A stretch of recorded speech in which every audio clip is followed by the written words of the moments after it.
Dilatação é uma ação, né? Uma ação provocada em um determinado corpo vai fazer com que esse corpo sofra uma deformação. Isso é a dilatação.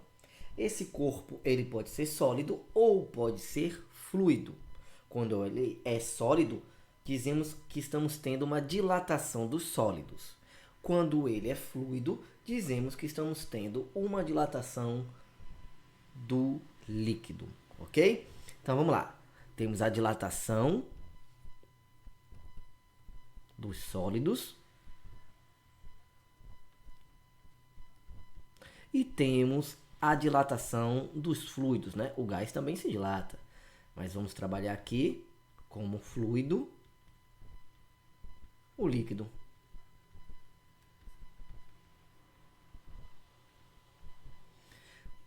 Quando temos a dilatação dos sólidos, ela pode ocorrer de três formas. A dilatação do sólido pode ocorrer de forma linear, chamamos de dilatação linear. Ela pode ocorrer de forma superficial, chamamos de dilatação superficial. Ou ela pode ocorrer de forma volumétrica, chamamos de dilatação volumétrica. Nossa, que novidade, né? Chamamos de dilatação volumétrica, ok? Essa dilatação superficial também pode ser chamada de dilatação da área, tá? Quando eu falo nesses três tipos de dilatações, eu estou falando em plano. Quando eu falo em dilatação linear, eu estou falando de um único plano, tá? Uma única característica do corpo, uma única grandeza do corpo. Essa grandeza pode ser o comprimento, essa grandeza pode ser a largura, mas eu só vou dilatar em uma única característica do corpo. Essa dilatação é linear. Um exemplo, eu tenho o eixo X e tenho o eixo Y, não é?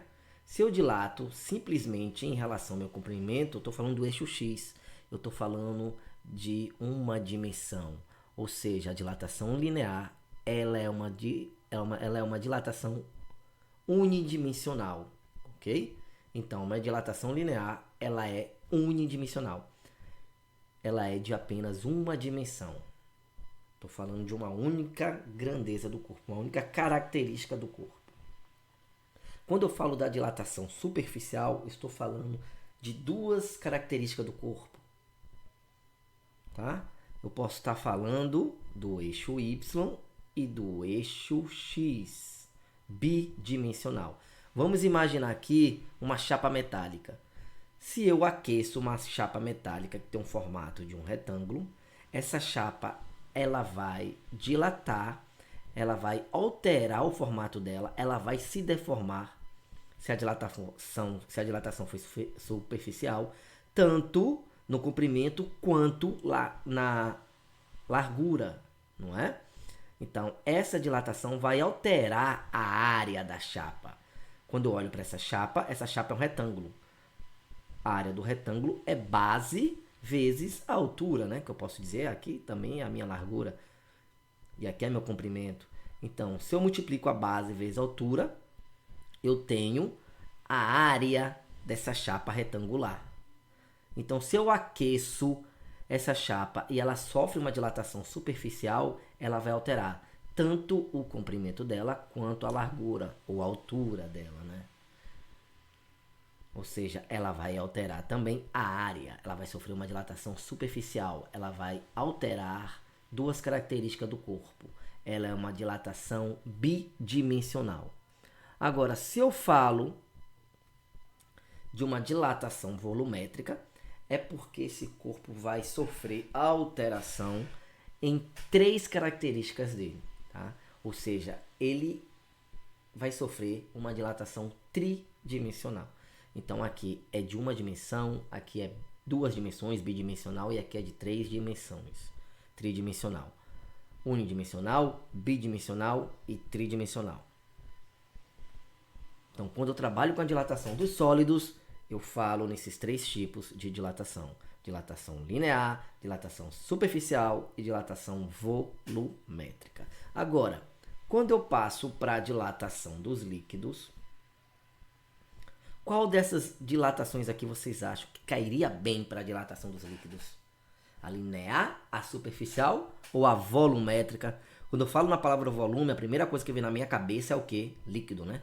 Muito bem. Então, o que caracteriza uma dilatação dos líquidos é uma dilatação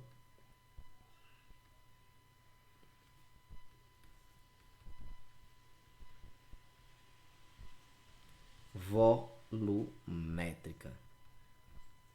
É uma dilatação volumétrica, ok?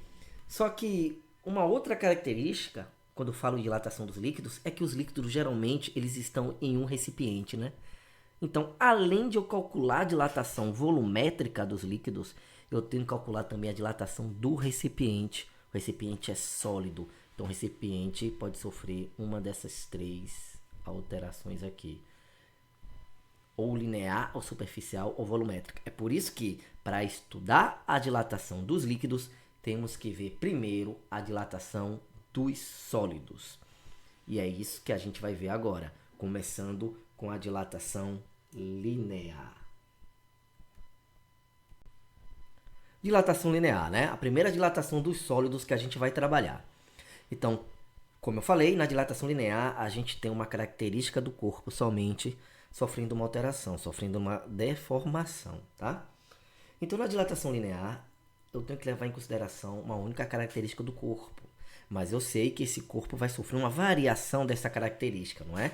Então, a primeira coisa que já vem na minha cabeça é aquele deltazinho, ó, que a gente sempre trabalha, né?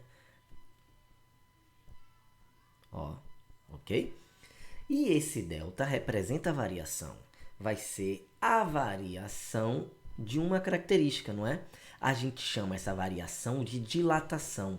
Dilatação linear. Então, vamos colocar um Lzinho para simbolizar esse linear. Tá? Simboliza o linear, não é? Vamos lá. Quando eu falo na palavra dilatação, o que vem na minha cabeça, primeiramente, é que esse corpo sofreu uma variação de temperatura. Então, tenho que ter uma variação de temperatura nessa minha equação, né? Ok. Uma outra coisa que eu tenho que saber é que esse corpo é formado de substâncias, é formado por moléculas, não é? E o agrupamento dessas moléculas vai facilitar ou vai dificultar essa dilatação. Nós chamamos essa característica do corpo de ter uma dilatação facilitada ou dificultada de constante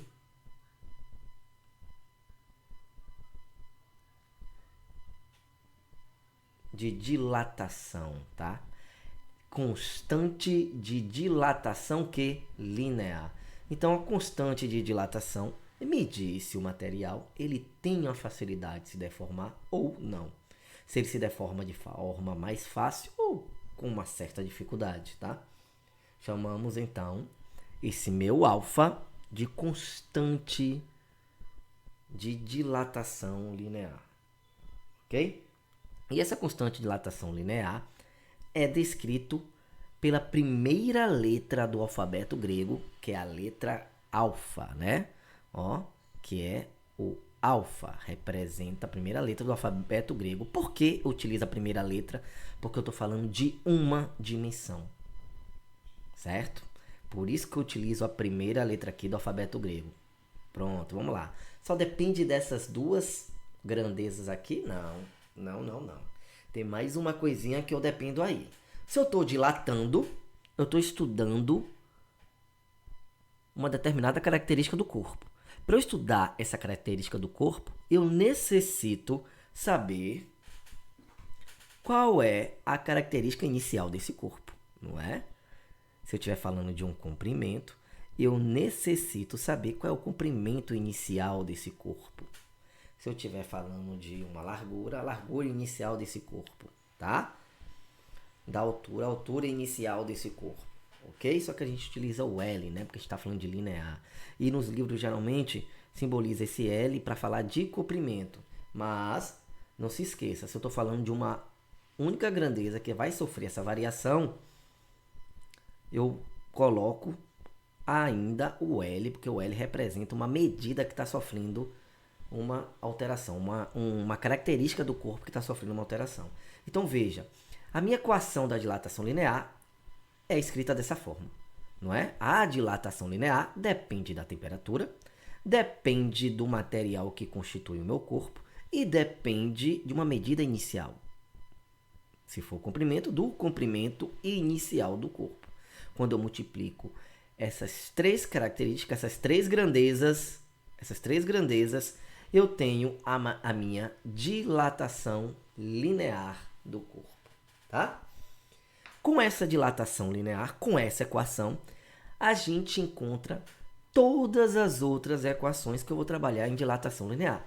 Fazendo o quê? Fazendo aqueles velhos joguinhos matemáticos. Eu tenho aqui a minha dilatação linear como elemento principal, né? dessa minha equação, já que ele está aqui, ó, desse lado da igualdade, né? Quem simboliza essa equação? Essa equação é destinada a ele, porque ele é descrito através do produto dessas três grandezas aqui, ok? Agora, se eu quiser passar o LO para cá, né? Ou deixar o LO aqui sozinho, o que é que eu faço? Eu pego essas duas grandezas que eu tenho aqui e passo para cá dividindo, não é? Eu vou ficar assim, ó, ΔL sobre alfa vezes Δθ é igual a LO. Ou seja, LO é igual a ΔL sobre o coeficiente de dilatação linear vezes a variação de temperatura, né? Se eu alterar, colocar LO aqui e passar todo esse conjunto para esse outro lado, né? Pro segundo lado aqui, depois da igualdade, vou manter isso aqui, né? Já que esse vai ficar negativo, esse também vai ficar negativo, vou multiplicar por menos 1, eu vou voltar a isso aqui que eu tinha antes, só que com os locais trocados, né? Vamos fazer isso? Então, posso dizer, dessa mesma forma que eu escrevi agora, que meu LO é igual a ΔL sobre alfa vezes Δθ. Ok? Pronto. Já encontramos uma outra equação da minha dilatação linear, tá?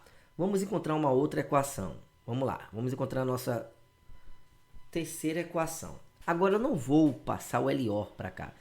Eu vou trabalhar agora com alfa. É o alfa que eu quero como elemento principal. É só pegar o LO e o Δθ e passar para esse lado da igualdade aqui, ó, dividindo, né? Então, vou ficar aqui alfa é igual a ΔL dividido por LO vezes Δθ.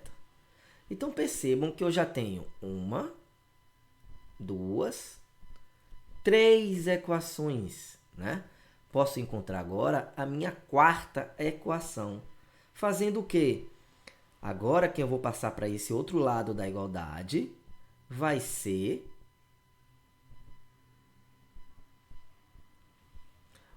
o meu Δθ. Então, eu vou concluir que Δθ vai ser igual a ΔL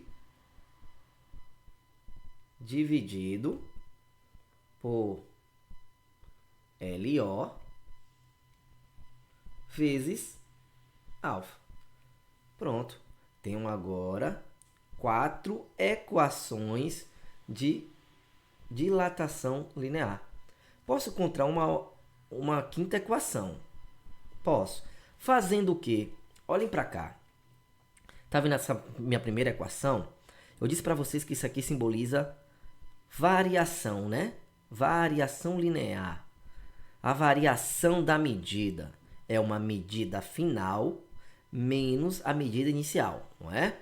O delta simboliza a variação. Então, eu sei que delta L é igual a L menos LO. Comprimento final menos o comprimento inicial. Então, eu posso, no lugar desse ΔL, escrever simplesmente L menos LO. Vou manter agora esse produto igual a LO vezes alfa vezes a variação de temperatura. Tá? O que eu vou fazer com esse LO? Esse LO está multiplicando, ou esse LO está subtraindo, vai passar para cá o quê? Somando, né? Então, vou ficar aqui L é igual a LO, estava negativo, ficou positivo, já pulou a igualdade. Mais, vou manter aqui o positivo, LO vezes alfa vezes variação de temperatura. Conclusão, L, que é meu comprimento final, ok? Comprimento final menos o comprimento inicial é igual a LO mais. Esse produto representa quem? Esse produto representa ΔL, não é? ΔL. Qual a conclusão que eu tiro aqui? Eu tiro a conclusão que sempre que eu quero encontrar o meu comprimento final, eu simplesmente pego o meu comprimento inicial e somo a minha variação, não é? Se eu sofri uma variação, eu aumentei ou diminuir o meu tamanho. Se eu faço essa soma com o tamanho que eu tinha inicial, eu vou ter o meu tamanho final. Eu vou ter, no caso, um comprimento final, ou uma medida final, não é? Ou uma medida final. Então, sempre que eu quero encontrar a minha medida final, eu pego a minha medida inicial e somo a variação. Eu chego à minha resposta, não é? Isso já é intuitivo, né? Se eu chegar para você e perguntar, olha, eu tinha uma barra de ferro, essa barra de ferro sofreu uma dilatação, tá? Ela aumentou o tamanho dela. Ela sofreu uma dilatação de 30 centímetros. Ela agora tá com... Ela tinha 1 metro. Qual o tamanho dela agora? Você vai dizer o tamanho dela agora, o comprimento dela agora, né? É 1 metro que ela tinha antes, mais 30 centímetros. 1,30. Ok? É isso que diz essa equação aqui, ó. A gente nem precisava deduzir essa equação, né? Só mostrei para vocês verem que a gente não depende só do bom senso, né? A ciência também ajuda a gente a compreender melhor com o que a gente está trabalhando, tá? É a diferença, né? Entre ciência e senso comum. Tá, então vamos lá. Beleza. Então, acabei de descobrir o meu comprimento final. Ok. Agora, se eu quisesse o meu comprimento inicial, eu vou partir também daqui. Eu vou chegar aqui em conclusão, se eu partir daqui para encontrar o meu comprimento inicial. Beleza. O LO é quem eu quero agora. Ele vai continuar desse lado da igualdade. Então, ele vai continuar aqui negativo. Quem vai passar para o outro lado é meu L. Ele estava positivo, ele vai passar o quê? Negativo. Não é? Então, vou ficar com menos L, mais, que aqui continua, né? Eles não saíram do lugar, vai continuar positivo. LO, mais LO. Deixa eu ajeitar aqui, ficou muito legal não, ficou gatinho não. Mais LO, vezes alfa, vezes variação de temperatura. Ok? Só que a gente sabe que... na matemática, eu não posso deixar, né, esse meu elemento aqui, ó, né, que é o elemento principal dessa equação aqui, é para ele que está destinada essa interação aqui, eu não posso deixar ele negativo, então eu multiplico por menos 1. Multiplicando por menos 1, irá mudar o sinal de todos esses elementos. O que é negativo fica positivo, e o que é positivo fica o quê? Negativo. Com a conclusão que eu tiro agora, eu tiro a conclusão que meu comprimento final, ou meu comprimento inicial, é igual a meu comprimento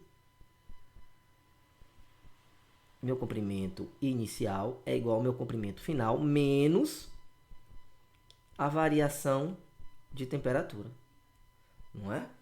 Quando eu faço isso, eu tenho o meu comprimento inicial. Então, como é que eu encontro o comprimento inicial? Se eu disser para vocês que eu tenho uma barra de ferro que tem 1,30 m, mas este não é o tamanho inicial dela, a barra de ferro ficou com 1,30 m depois que ela sofreu uma variação de 30 centímetros. Para encontrar o tamanho inicial dessa barra, eu vou pegar 1,30 m, que é o tamanho dela final, e subtrair menos quanto ela variou, 30 centímetros. Vou descobrir que o tamanho inicial dela é de 1 metro, não é? Então, o bom senso me diz isso, né? O senso comum me diz isso. Ah, é só fazer a subtração. Mas agora a gente viu matematicamente que isso é real. Então percebam que descobrimos todas as equações que a gente trabalha quando fala em dilatação linear, tá? 1, 2, 3, 4, 5, 6. Essa equação aqui, ó, essa equação e essa equação aqui também, em alguns livros não aparece nesse formato aqui não, tá? Em alguns livros aparece em um formato diferente. E é isso que a gente vai ver agora.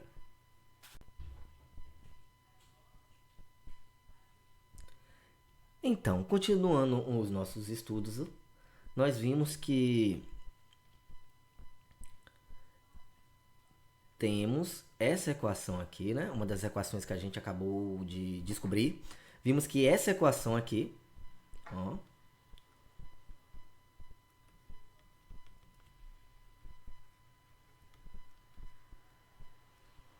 ela pode se transformar, né, nessa daqui. Se eu passar o LO para cá, tá negativo, vai passar positivo. Nós vimos isso há pouco tempo, nesse instante.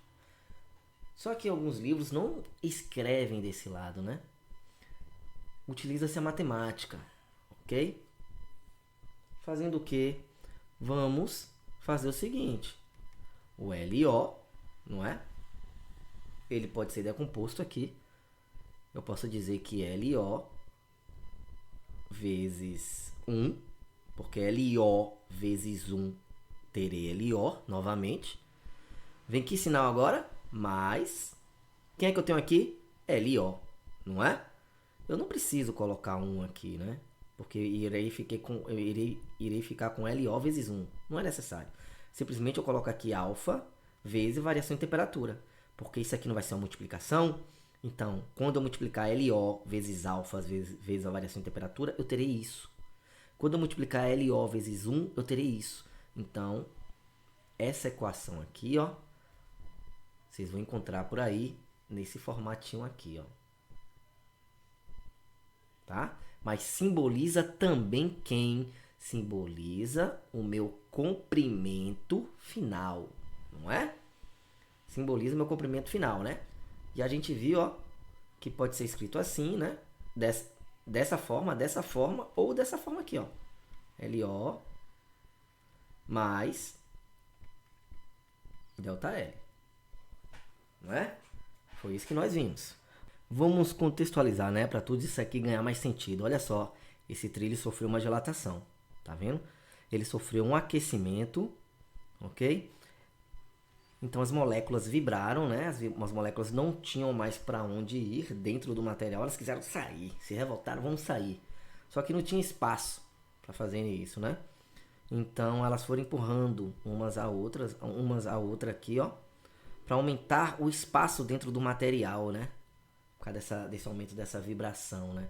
E o que foi que aconteceu? Como não tinha mais espaço, houve um choque entre elas, né? Houve uma deformação do material, houve um choque em quantidade, onde o espaço não foi suficiente para suportar essa energia. Então houve uma deformação do material.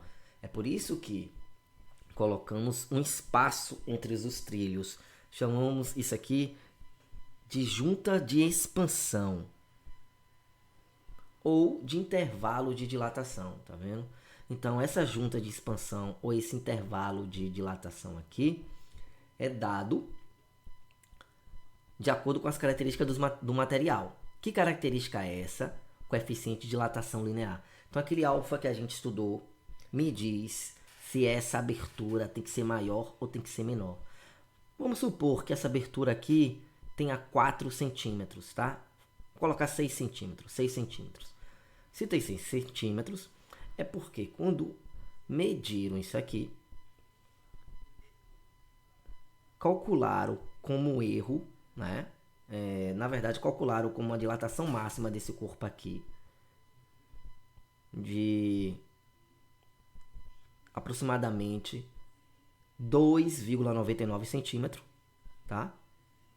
E esse também de 2,99 centímetros. Porque somando isso, se esse aqui se dilatar no máximo 2,99 e esse aqui se dilatar no máximo 2,99, eu não vou chegar a esse espaço, né, de 6 centímetros. Já que eu tenho que ter 3 centímetros para esse e 3 centímetros para esse daqui, ó. Tá? Porque se eu colocar, se esse daqui se dilatar 3,1 e esse aqui também se dilatar 3,1, essa dilatação pode ser suficiente para sofrer, para fazer com que o corpo sofra uma dilatação aqui, né? Que todo esse conjunto sofra uma dilatação e ocorra isso que a gente acabou de ver, tá? Que a gente acabou de ver.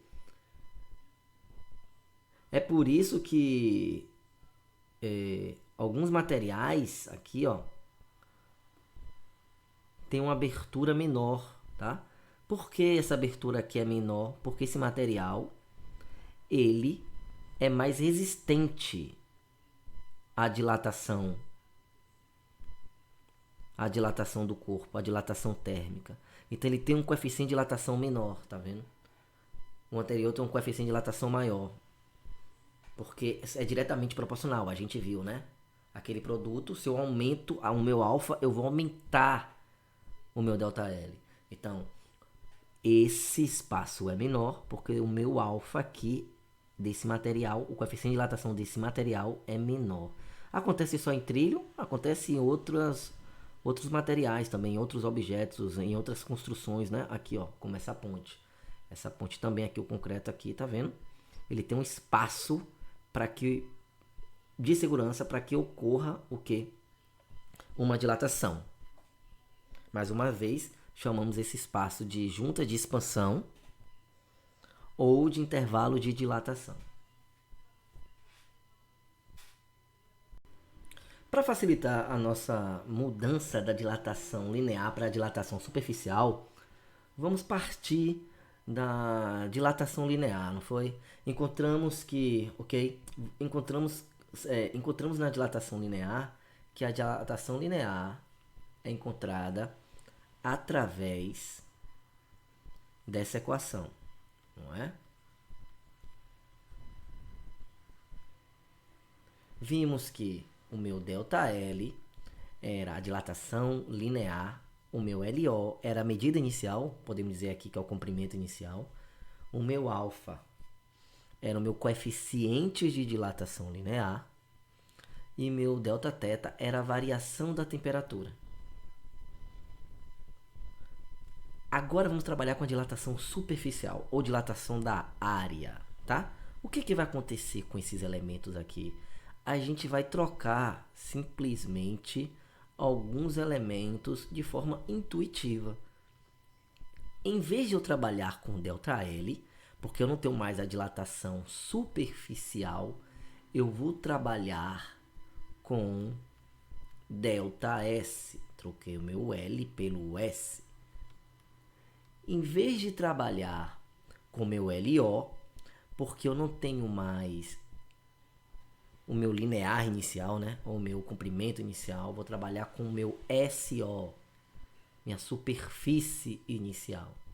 Em vez de eu trabalhar com o meu alfa, alfa é a primeira letra grega, simboliza uma dimensão, tá? Eu vou trabalhar com o meu beta, que é a minha segunda letra grega, não é? E eu estou trabalhando com duas dimensões, segunda Letra com duas dimensões, né? Temos dois, então vou trabalhar com beta. E, como na dilatação linear, na dilatação superficial também tem uma variação de quê? De temperatura. Tá vendo? Então, estas foram as mudanças para formarmos para a gente formar a equação da dilatação superficial. Substituir o L pelo S e o alfa pelo beta. A variação de temperatura continuou, tá? Alguns livros não colocam ΔS, alguns livros colocam ΔA, que é para variação, que é para simbolizar a área. Então aqui não é o SO, eles botam AO, tá? Que é a área inicial. Alguns livros trabalham assim, ok? Mas vamos, alguns autores, né? Mas vamos adotar o S, justamente por o S simbolizar melhor a palavra superficial, tá? Então vamos lá. Da mesma forma que a gente fez lá, brincou, né? Com a equação inicial, a gente pode brincar aqui. Então, eu posso passar o SO para o primeiro membro.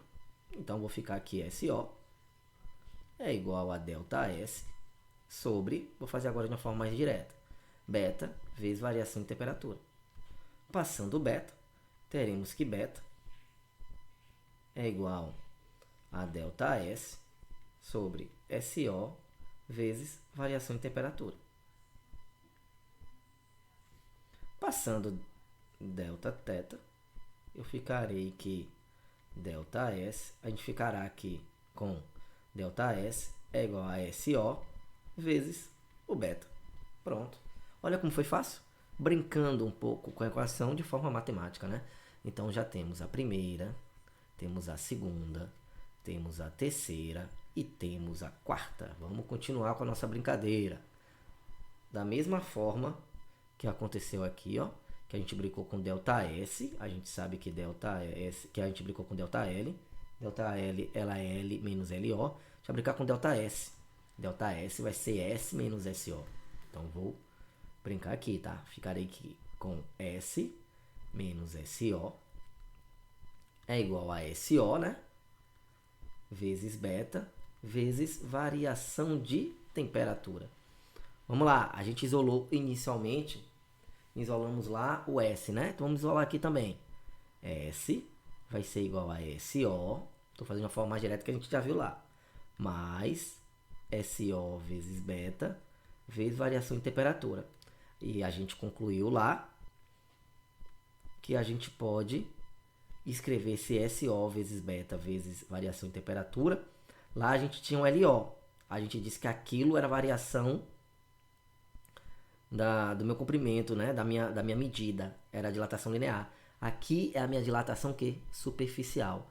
Então eu tenho que, se eu somar a área inicial mais a dilatação superficial, eu tenho a minha área final. Então temos mais uma equação. Já se eu trabalhar aqui passando o S para o segundo membro, eu vou ficar com menos SO é igual a menos S mais SO vezes beta vezes variação de temperatura. Não pode ficar negativo. A gente multiplica por menos 1. Ficaremos com SO igual a S menos SO vezes beta vezes variação de temperatura. Conclusão. A área inicial é igual à área final menos a minha dilatação superficial.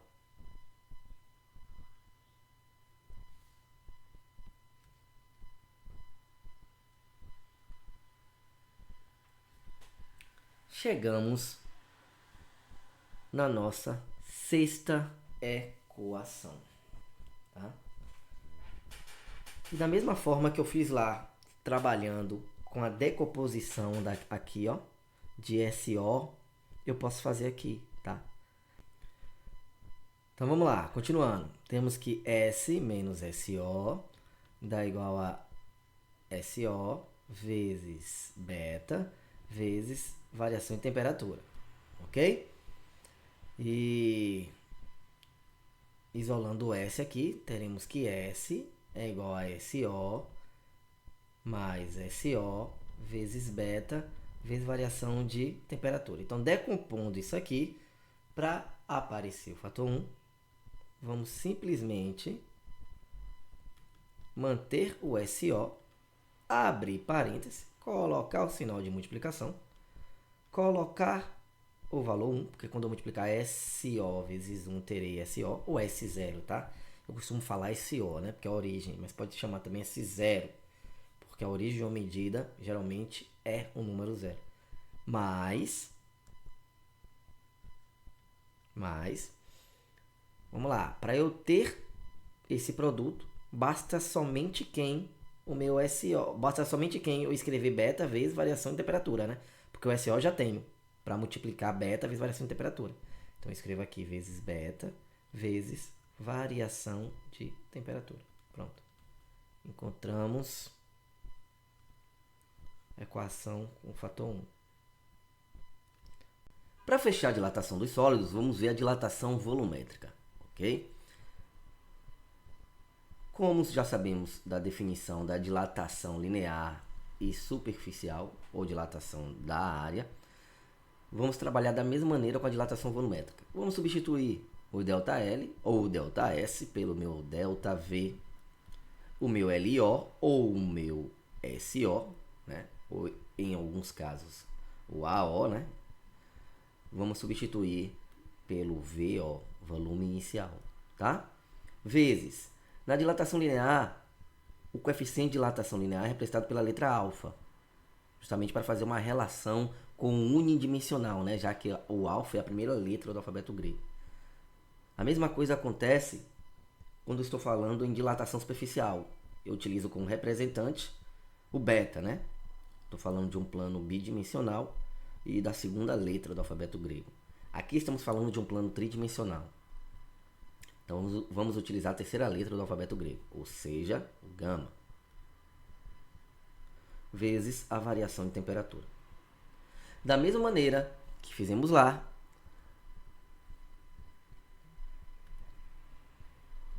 vamos brincar um pouquinho com essas grandezas aqui. Vamos isolá-las aqui no primeiro lado da igualdade.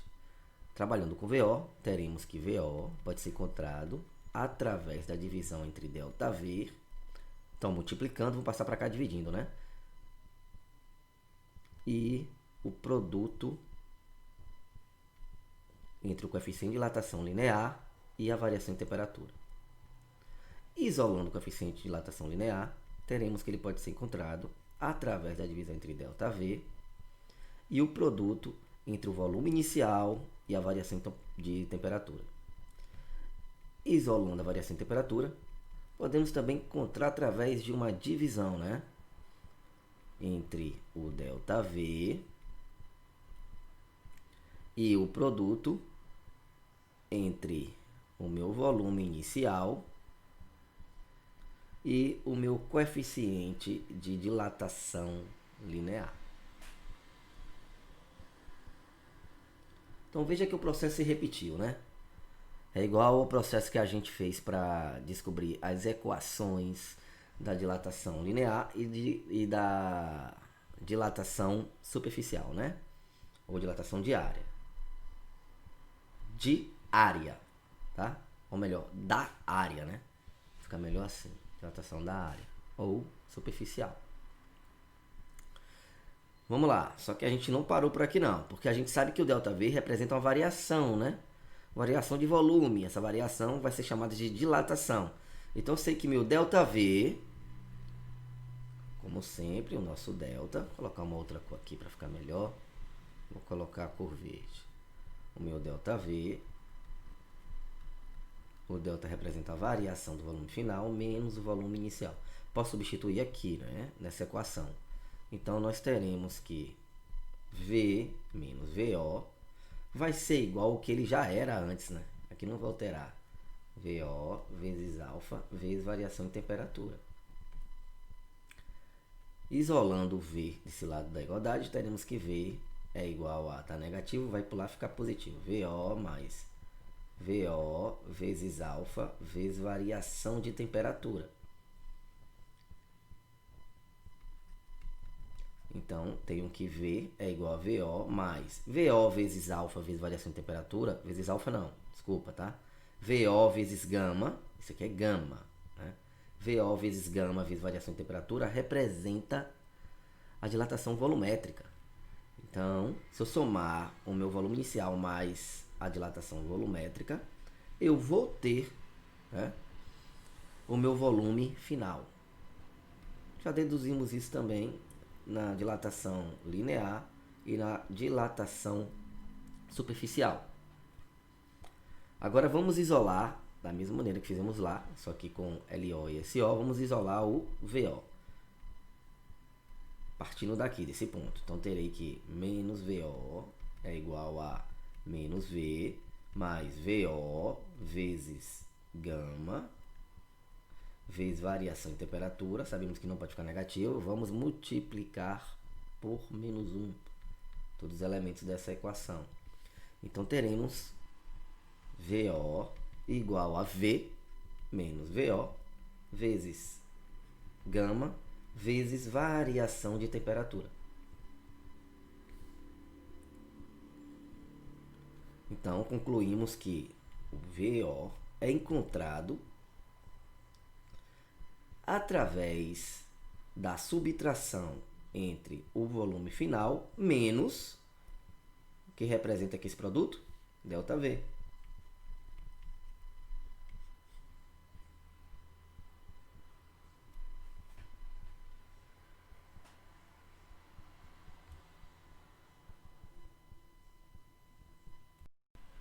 Então, estudamos a dilatação dos sólidos. Vimos que na dilatação dos sólidos temos a dilatação linear, a superficial e a volumétrica, né?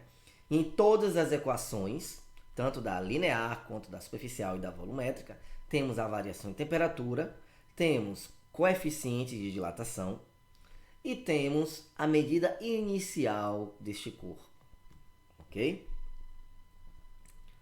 Só que percebam que quando eu falo em dilatação linear, eu tenho um alfa, dilatação superficial eu tenho um beta, e a dilatação volumétrica eu tenho um gama.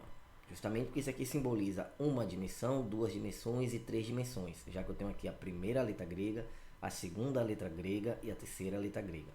Mas existe também uma relação entre esses coeficientes. Vamos ver agora a relação entre esses coeficientes. Então vamos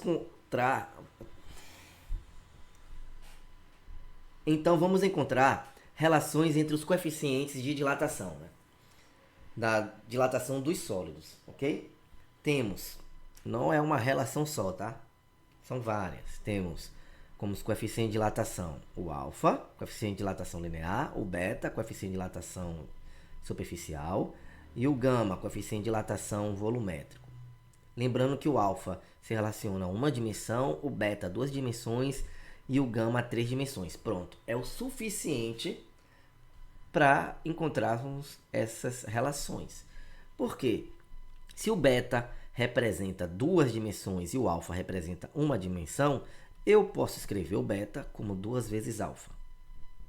Já que eu tenho 2 vezes 1, né? Já que aqui representa uma dimensão. 2 vezes 1 dá 2. Então, aqui eu tenho uma representação de duas dimensões. Ok? Por isso que eu posso escrever beta como 2 vezes o alfa. Já que o alfa representa uma dimensão e o beta representa duas dimensões. E o gama representa 3 dimensões. 3 vezes o alfa. Então, se eu tiver um determinado valor para alfa, eu tenho também este valor para beta. É só eu pegar esse valor de alfa e multiplicar vezes 2, vou ter o meu beta. Se eu tiver um determinado valor para alfa, eu posso encontrar o meu gama. É só pegar esse valor e multiplicar vezes 3, eu vou ter o meu coeficiente de dilatação volumétrico. Ok. Posso fazer também o processo aqui, ó, contrário, né? Em vez de eu ter beta, eu posso achar meu alfa aqui, ó, em função de beta. Como é que eu faço? Vamos utilizar matemática. Eu tenho aqui multiplicação, vai passar para cá numa divisão, né? Então, alfa é igual a beta dividido por 2. Então, se eu tiver um valor de beta, para encontrar o alfa, é só dividir esse valor por 2. Vou ter minha resposta. E já aqui embaixo, posso encontrar o valor de alfa, tendo gama, simplesmente dividindo o meu gama por 3. Alfa é a metade de beta e alfa é 1/3 de gama. Terminou aqui? Não, falta mais duas aqui para a gente encerrar. Vamos lá. Posso relacionar também beta com gama, né? Como é que eu vou relacionar beta com gama ou gama com beta? Partindo disso aqui, ó. Eu tenho um alfa para beta, posso representar alfa em função de beta, e como eu posso representar o alfa em função de gama. Sendo que esses valores aqui, ó, né, se eu sair de um mesmo valor, se eu encontrar um valor para alfa, eu vou encontrar um valor também, alfa em relação a beta, eu vou encontrar um valor aqui também de alfa em relação a gama, não é? Sendo que a representação aqui é por uma divisão por 2, aqui é uma representação por uma divisão por 3, mas ambos simbolizam alfa. Então, posso dizer que esse alfa vai ser igual a esse alfa aqui de baixo. Então, eu posso partir que beta sobre 2, que representa esse alfa, é igual a esse alfa daqui de baixo, tá? Que é gama sobre 3. Isolando primeiramente beta no primeiro membro. Na verdade, vamos fazer aqui, ó, produto entre os termos. O velho cruz credo, né? Eu vou ficar com 3 beta igual a 2 vezes gama. Para deixar beta isolado, o 3 que está multiplicando vai passar para cá o quê? Dividindo. Ou seja, podemos escrever beta em função de gama através dessa equação. Beta é 2 vezes gama dividido por 3. E podemos também isolar o nosso amigo gama. Da mesma maneira, vamos fazer aqui, ó, o produto, tá? Entre os termos.